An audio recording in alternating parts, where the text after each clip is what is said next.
Hi hello ನಮಸ್ಕಾರ ಎಲ್ರಿಗೂ. ಪಟ್ಟಂತ ಬಸ್ ಹತ್ಕೊಂಡು ಹಳೆ ಹಿಂದಿ ಸಾಂಗ್ ಕೇಳ್ತಾ ಇವತ್ತಿನ ಈ ವ್ಲಾಗ್ನ ರೆಕಾರ್ಡ್ ಮಾಡ್ತಿರೋದು all the way from Freedom Park. ಅಲ್ಲೇನಿತ್ತು ದ ಫ್ಲವರ್ ಶೋ 2026 ಫಲಪುಷ್ಪ ಪ್ರದರ್ಶನ. ಇದು ನಡೀತಿರೋದು ಎಲ್ಲಪ್ಪ ಅಂತ ಅಂದರೆ ದ ಗೇಟ್ವೇ ಆಫ್ ಮಲ್ನಾಡ್ ಶಿವಮೊಗ್ಗದಲ್ಲಿ. ಇಲ್ಲಿ ವಿವಿಧವಾದಂತಹ ಮೆಣಸು, ಅಡಿಕೆ, ಕೋಕೋವಾ, ತೆಂಗು, ಡೇಟ್ ಪಾಮ್, ಕಾಫಿ ಈ ಥರವಾದಂತಹ ಫ್ರೂಟ್ಸ್ ಮತ್ತು ಪ್ಲಾಂಟೇಶನ್ ಕ್ರಾಪ್ಗಳ ವೆರೈಟೀಸ್ನ ಇಟ್ಟಿದ್ರು. ಅವುಗಳ ಜೊತೆಗೆ ಆರ್ಕಿಡ್ಸ್, ಕುಂಬಳಕಾಯಿ, ಪೊಮ್ಯಾಲೋ, ಲಿಚ್ಚಿ, ರಾಂಪಲ ಈ ಥರ ರೇರ್ ಫ್ರೂಟ್ಸ್ಗಳನ್ನು ಕೂಡ ಇಟ್ಟಿದ್ರು. ಈ ಫ್ಲವರ್ ಶೋ ಪ್ರೋಗ್ರಾಮಲ್ಲಿ ವಿಶೇಷವಾಗಿದೆ ಏನಂತ ಅಂದರೆ ಈ ಭಾಗದ ರೈತರು ಬೆಳೆದಿರೋ ಅಂಥ ಹಣ್ಣು ಕಾಯಿಗಳನ್ನೇ ಇಲ್ಲಿ ಎಲ್ಲ ಪ್ರದರ್ಶನಕ್ಕೆ ಇಟ್ಟಿದ್ರು. ಅದೇ ಈ ಫಲಪುಷ್ಪ ಪ್ರದರ್ಶನದ ಮೇನ್ ಹೈಲೈಟ್ ಆಗಿತ್ತು.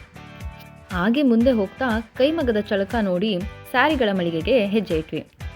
ಇಳ್ಕಲ್ ರೇಷ್ಮೆ ಸೀರೆ, ಮೊಳ್ಕಾಳು ರೇಷ್ಮೆ ಸೀರೆ, ತಮಿಳುನಾಡಿನ ಕಂಚಿಪುರಂ ಸಿಲ್ಕ್ ಸ್ಯಾರಿ, ಜೊತೆಗೆ ರೇಷ್ಮೆಗಳಿಂದ ಮತ್ತು ರೇಷ್ಮೆಯ ಕಕೂನ್ಗಳಿಂದ ಮಾಡಿರುವಂಥ ವಿವಿಧ ಐಟಮ್ಸ್ಗಳನ್ನೆಲ್ಲನೂ ರೇಷ್ಮೆ ಕೃಷಿ ಇಲಾಖೆಯವರು ಪ್ರದರ್ಶಿಸಿದ್ದನ್ನು ನಾವು ನೋಡಿದ್ವಿ.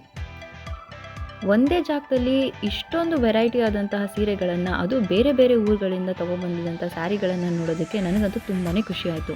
ಯಾಕಂತಂದರೆ ಇಲ್ಲಿ ಬರೀ ಕರ್ನಾಟಕದಲ್ಲಿ ಸಿಗುವಂಥ ಸೀರೆಗಳಲ್ಲ, ಈವನ್ ಕಾಶ್ಮೀರ್, ತಮಿಳುನಾಡು, ಆಂಧ್ರ ಪ್ರದೇಶ್ ಈ ಥರ ಬೇರೆ ಬೇರೆ ಜಾಗದಿಂದ ಅಂತ ಸಿಗುವಂಥ ಸೀರೆಗಳನ್ನ ಕೂಡ ಪ್ರದರ್ಶಿಸಿದರು.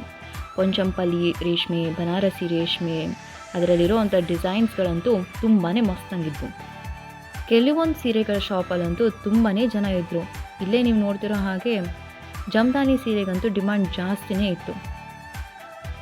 ಇಲ್ಲಿ ಕಾಣ್ತಿರೋ ಹಾಗೆ ಪಾಶ್ಮಿನಿ ಸ್ಯಾರಿ, ತಮಿಳುನಾಡಿನ ರಾಸಿಂಪುರ ಸ್ಯಾರಿ, ಜಾರ್ಖಂಡ್ನ ಮಧುಬನಿ ಸ್ಯಾರಿನಲ್ಲಿ ಪ್ರಿಂಟ್ಸ್ ಆ್ಯಂಡ್ ಡಿಸೈನ್ಸ್ ಅಂತೂ ಟ್ರೆಂಡಿ ಮತ್ತು ಶೀಕ್ ಲುಕ್ಗೆ ಹೇಳಿ ಮಾಡಿಸಂಗಿತ್ತು.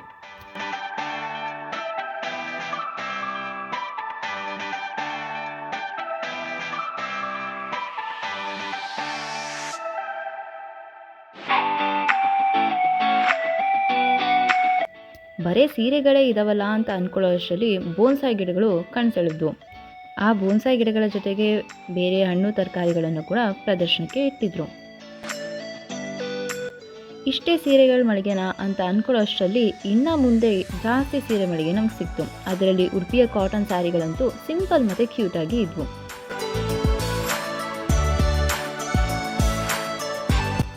ಜೊತೆಗೆ ನಮ್ಮ ತೋಟಕ್ಕೆ ಬೇಕಾಗಿರುವಂಥ ಎಕ್ಸಾಟಿಕ್ ಫ್ರೂಟ್ ಕ್ರಾಪ್ಗಳ ಮಳಿಗೆ ಕೂಡ ಇತ್ತು.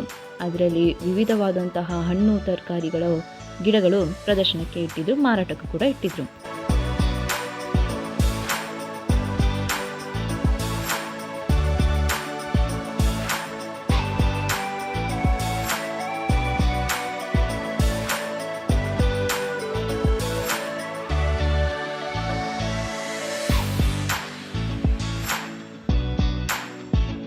ಮುಂದೆ ಹಾಗೆ ನಡ್ಕೊಂಡು ಹೋಗ್ತಾ ಇದ್ಯಾವುದಿದು ಅಂಗಡಿ ತುಂಬ ರಶ್ ಇದೆಯಲ್ಲ ಅಂತ ನೋಡಿದ್ರೆ ಅದು ಜೆಮ್ ಸ್ಟೋನ್ಸ್ನ ಅಂಗಡಿಯಾಗಿತ್ತು.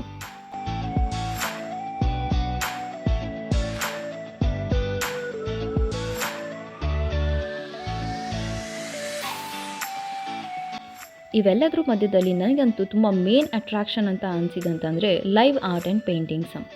ಇದರಲ್ಲಿ ಪರಿಸರನ ಕಲೆಗಾರರು ತುಂಬ ಸುಂದರವಾಗಿ ಬಿಳಿ ಹಾಳೆ ಮೇಲೆ ಮೂಡಿಸಿದರು. ಇದರ ಒಂದು ಝಲಕ್ ಇದರಲ್ಲಿದೆ ನೋಡಿ.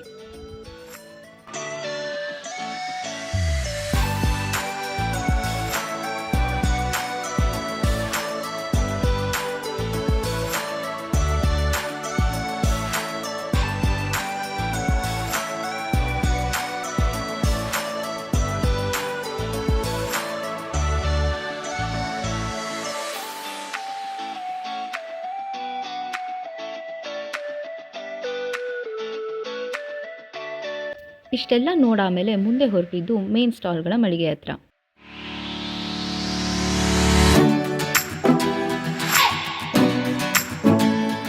ಮಣ್ಣಿನಿಂದ ಮಾಡಿರುವಂಥ ಅಲಂಕಾರಿಕ ವಸ್ತುಗಳನ್ನು ತುಂಬ ಬೇಡಿಕೆಯಲ್ಲಿ ಇರೋದನ್ನು ಇಲ್ಲಿ ನಾವು ನೋಡಬಹುದು.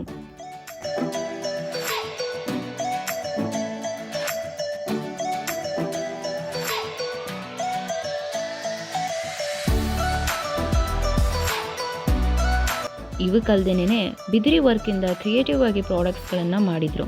ಅದಕ್ಕೂ ಕೂಡ ಜಾಸ್ತಿನೇ ಡಿಮಾಂಡ್ ಇತ್ತು.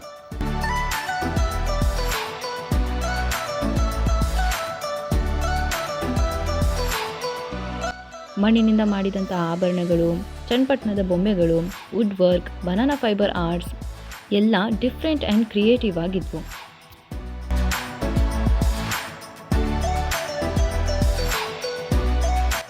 Centre of this flower show ಅಂತ ಅಂದರೆ ಕೇದಾರೇಶ್ವರ ದೇವಸ್ಥಾನದ ಕ್ರಿಯೇಷನ್. ಇದರ ಜೊತೆ ಮಿಲೆಟ್ಸ್ಗಳಿಂದನೂ ಕೂಡ ರಂಗೋಲಿನ ತುಂಬ ಚೆನ್ನಾಗಿ ಮೂಡಿಸಿದ್ರು.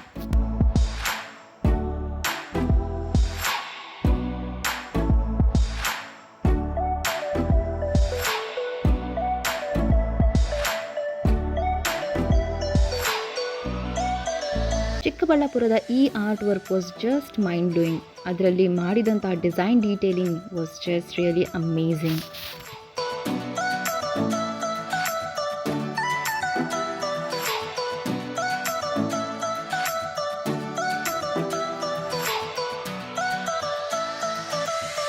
ಹಾಗೆ ಮುಂದೆ ಹೋಗ್ತಾ ನಮಗೆ ತುಂಬ ದೊಡ್ಡದಾಗಿ ಕಾಣಿಸಿದ್ದು ಅಂತಂದರೆ ಶಿವಮೊಗ್ಗದ ಶರಾವತಿ ನದಿಯಿಂದ ಸೃಷ್ಟಿಯಾದ ಜೋಗ ಜಲಪಾತದ ರೆಪ್ರೆಸೆಂಟೇಷನ್. ಈ ಜಾಗದಲ್ಲಿ ಬಂದಿರೋರೆಲ್ಲರೂ ಫೋಟೋ ತೆಗೆಸ್ಕೊಳ್ಳೋದಕ್ಕೆ ತುಂಬಾ ಮುಗಿಬಿದ್ದಿದ್ರು.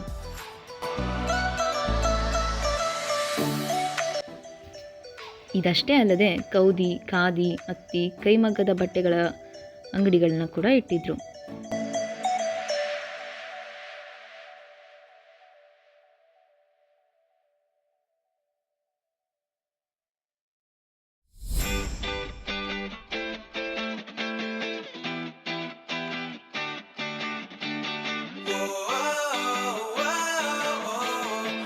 ಮುಂದೆ ಮೀನುಗಳ ಪ್ರಪಂಚ.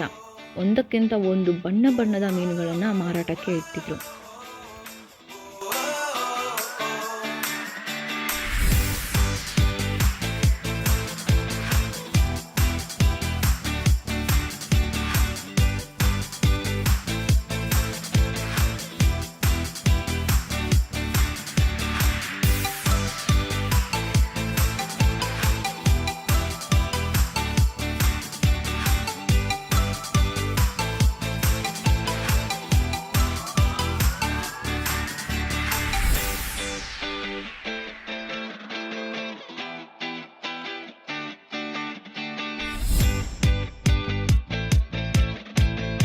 ಈ ಥರದ ಜಾಗದಲ್ಲಿ ನಮ್ಮ ರೈತರಿಗೆ ಏನಾದ್ರು ಹೆಲ್ಪ್ ಆಗುವಂಥದ್ದು ಇನ್ನೂ ಏನಾದ್ರು ಸ್ಟಾಲ್ ಇದಾವ ಅನ್ನೋದಕ್ಕೆ ಕೃಷಿ ಇಲಾಖೆಯವರು ಕೂಡ ರೈತರಿಗೆ ಬೇಕಾದ ಎಲ್ಲ ಮಾಹಿತಿಯನ್ನು ಕೊಡೋದರಲ್ಲಿ ಸಫಲರಾದರು. ಇದಷ್ಟೇ ಅಲ್ಲದೆ ಮಿಲೆಟ್ಸ್ನಲ್ಲೂ ಕೂಡ ವಿಧ ವಿಧವಾದಂತಹ ಕುಕ್ಕೀಸ್ನ ತಯಾರಿಸ್ಬೋದು ಅಂತಲೂ ಒಂದು ಸ್ಟಾಲ್ನಲ್ಲಿ ಹೇಳ್ಕೊಡ್ತಾಯಿದ್ರು.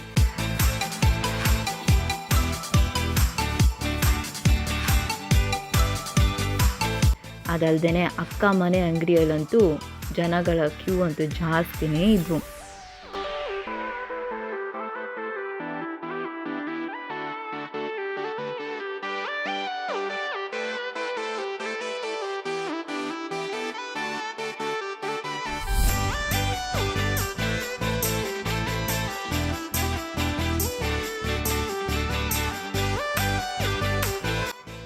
ಒಂದೇ ಒಂದು ಕಡೆ ನರ್ಸರಿ ಇದೆಯಲ್ಲ ಅಂತ ಅಂದ್ಕೊಳ್ಳೋಷ್ಟರಲ್ಲಿ ಅಲ್ಲಿ ಸಾಲಂಗೆ ನರ್ಸರಿಗಳನ್ನು ಕೂಡ ಇಡ್ತಿದ್ರು.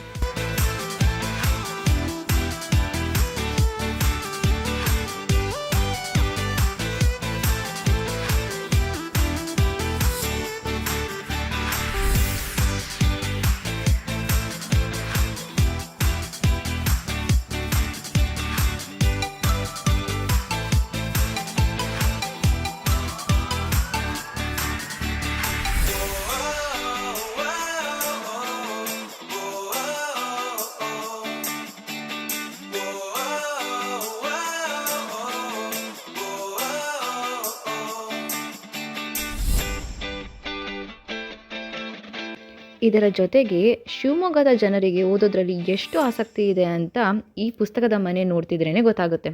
ತುಂಬ ಜನರ ಕೈಯಲ್ಲಿ ಮಾತಿನಲ್ಲಿ ಒಂದೇ ಪುಸ್ತಕದ ಚರ್ಚೆ ಹೇಳಿ ಹೋಗು ಕಾರಣ. ರವಿ ಬೆಳಗೆರೆ ಅವರು ಬರೆದಿರುವಂತಹ ಈ ಸ್ಟೋರಿ ಅಂತೂ ಶಿವಮೊಗ್ಗದಲ್ಲಿ ಇನ್ನು ಜೀವಿಸ್ತಾನೇ ಇದೆ. ಇವೆಲ್ಲದರ ಮಧ್ಯದಲ್ಲಿ ತಿಂಡಿ ಇಲ್ಲ ಅಂತ ಅಂದರೆ ಮುಗಿಯುತ್ತಾ? ಇದ್ದಿದ್ದು ಒಂದೇ ಒಂದು ಅಂಗಡಿ ಅಷ್ಟೇ ಸಾಕಲ್ಲ ಅಂತ ಅಂದ್ಕೊಂಡ್ರೆ ಇಲ್ಲ, ಜನ ತುಂಬಾ ಇದ್ದರು. ಅದಕ್ಕೆ ಇಲ್ಲಂತೂ ಸಾಕಷ್ಟು ಅಂಗಡಿಗಳು ಹಾಕಿದರು. ಅದರಲ್ಲಿ ವೆರೈಟಿ ಆಪ್ಷನ್ಸ್ ಅಂತೂ ಇತ್ತು. ಸ್ವೀಟ್ಸಿಂದ ಖಾರ ತನಕ, ಪಾನಿಪುರಿಯಿಂದ ಟ್ವಿಸ್ಟಾಟೋ ತನಕ, ಐಸ್ ಕ್ರೀಮ್ಸ್, ರೋಟಿ ಅಂತ ಇನ್ನು ತುಂಬ ಸ್ನ್ಯಾಕ್ಸ್ ಐಟಮ್ಸ್ ಇದ್ವು.